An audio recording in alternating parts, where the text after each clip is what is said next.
Hey, GCC family, hope you guys are doing well today. You know, when I was growing up, our next door neighbor was an airline pilot. Pretty awesome. He flew commercially, but he also flew like little tiny four-seater airplanes, and he also flew like helicopters. Super awesome dude.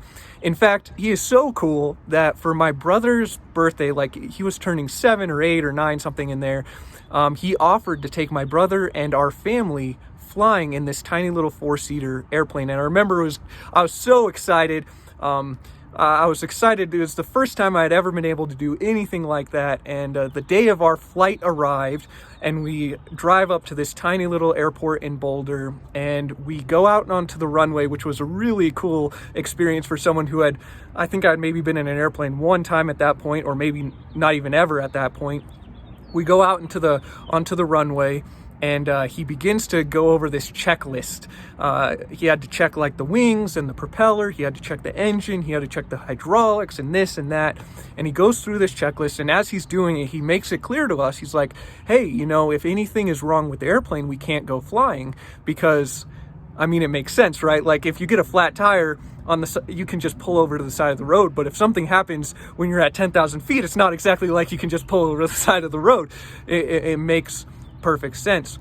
So I was so nervous as he was going through this checklist, blah, blah, blah. But eventually he gets to the end and we're good to go. So we all hop in, we take turns because there's, 6 of us and only 4 seats. So we hop into taking turns hopping into the airplane, and we get to go and fly and we get to see our neighborhood. And, my brother's born in August, so we got to look at the fall colors happening in the mountains. It was an awesome experience, and I still remember it to this day. But I've been thinking a lot about checklists. Just this idea that we need to check on ourselves. And it's got me wondering, like, in the same way that we kind of check to see if an airplane is ready to go before we take off, and that prevents us from fiery crashes, I wonder if us checking on ourselves, particularly in on our Christian lives, I wonder if just checking in periodically would be good. Not in a series of like checklist in the same way that you might like check off a series of to-dos.